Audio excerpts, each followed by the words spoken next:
बारिश हुई मोर बना। असमिया लोक कथा। गेनरू आसाम की गारो जनजाति का मुखिया था।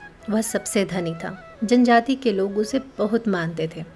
उसकी सलाह से ही काम करते थे। गेनरू के एक ही लड़की थी, जयमाला।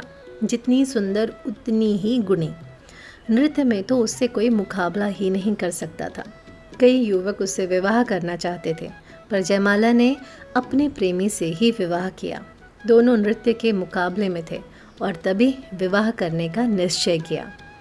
गारो जनजाति की रीति अनुसार लड़की ही माता पिता के परिवार की वारिस होती है और विवाह के बाद लड़की का पति लड़की के घर आकर उसके परिवार के साथ रहता है।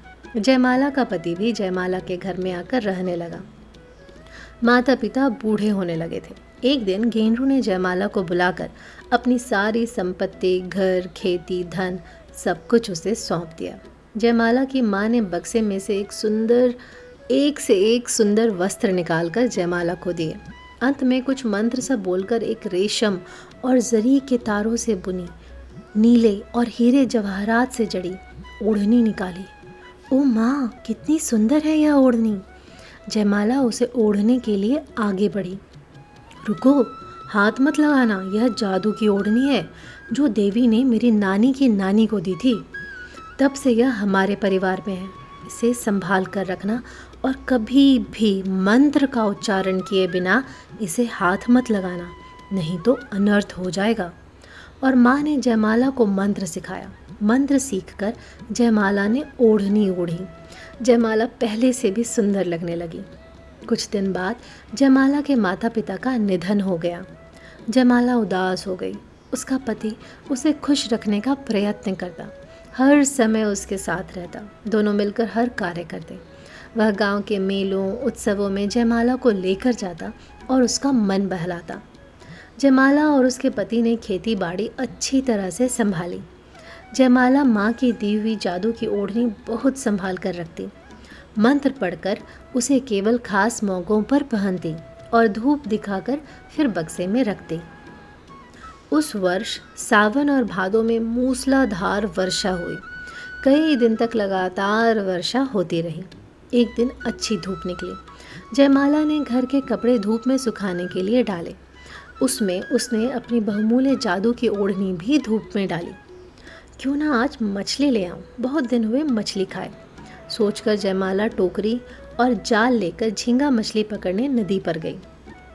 जाने से पहले उसने पति को बताया, चाहे कितनी भी गीली हो जाए, ओढ़नी को हाथ मत लगाना। पर यह बताना भूल गई कि वह ओढ़नी जादू की है। ना ही उसने पति को आवश्यक मंत्र सिखाया। उसने सोचा कड़ी धूप है, वह जल्दी ही थोड़ी सी मछलियाँ लेकर लौट आएगी और ओढ़नी तथा अन्य कपड़े उठा लेगी। अभी जयमाला ने कुछ ही मछलियाँ पकड़ी थीं कि देखते देखते आकाश काले बादलों से ढक गया। बादल की गड़गड़ाहट और बिजली की कड़कड़ाहट में पानी बरसने लगा। जयमाला के पति ने देखा कपड़े गीले हो रहे हैं। उसने जयमाला को आवाज़ें दी, पर बादलों और बिजलियों के शोर में जयमाला को कैसे सुनाई देता। इधर जयमाला जल्दी जल्दी वापस आ रही थी, परंतु इससे पहले कि वह पहुंचती, जयमाला के पति ने सोचा कि इतनी सुंदर ओढ़नी जो जयमाला को बहुत प्यारी है, भीग रही है, खराब हो जाएगी। उसने उसे उठाने के लिए जैसे ही हाथ लगाया, ओढ़नी उसके बदन से चिपक गई। आहिस्ते आहिस्ते उसका शरीर बदलने लगा। अब उसका शरीर पक्षी के शरीर में बदलने लगा। उसके रंग बिरंगे पंख निकलने लगे। जयमाला वहाँ पहुँची। पति के शरीर को पक्षी के शरीर में बदलते देख वह रोने लगी। अपने दुख में वह मंत्र बोलना भूल गई। उसने पति के शरीर से लिपटी ओढ़नी खींचनी चाही।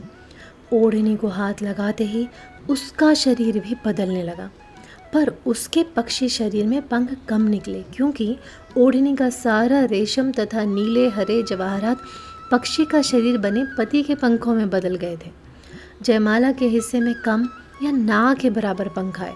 जो आए वो पति के पंखों जैसे सुंदर और चमकीले नहीं थे। हरे नीले चमकीले पंखों वाला उसका पति बना मोर और जयमाला बनी कम पंखों वाली मोरनी।